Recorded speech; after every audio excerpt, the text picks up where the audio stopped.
2.2, we'll be multiplying polynomials, and in 2.3, we will be multiplying special binomials. Let's start by multiplying polynomials, but first we have to know the distributive property.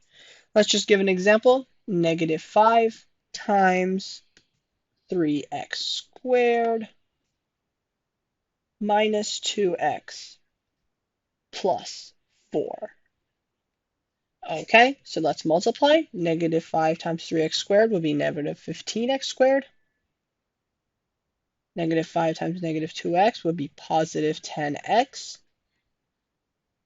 And negative 5 times 4 would be negative 20. Okay, so that's our first distributive property. Okay, now let's move on to actual polynomials. So let's start with x plus 3. And let's multiply that by 2x minus 1. So let's do x times 2x, which is 2x squared. Let's do x times negative 1, which would be negative x.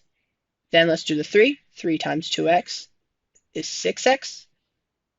And then let's do 3 times negative 1, which is minus 3. Now we can combine like terms, which we can combine these two. So then we would do 2x squared plus 5x minus 3. That's multiplying polynomials. And you can extend this to as many as you like. You can have 5 terms. This is a binomial right now. We're multiplying 2 binomials, but we can always do more. And it would be the same exact way. You just have to distribute each part into each part. Okay, now let's do 2.3.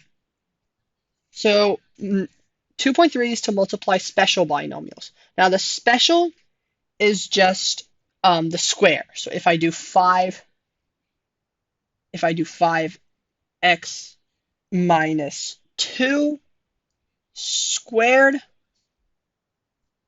then the square is the special.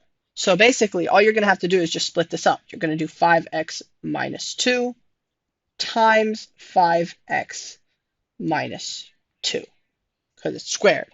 And now you just continue as normal. 5x times 5x is 25x squared. 5x times minus 2 would be minus 10x. Then you do the same thing for this one. Negative 2 times 5x, so you're going to get the same thing. And then you're going to get negative 2 times negative 2, which is 4. You can combine the middle two terms, and then you get your answer of 25x squared minus 20x plus 4. And that is our answer.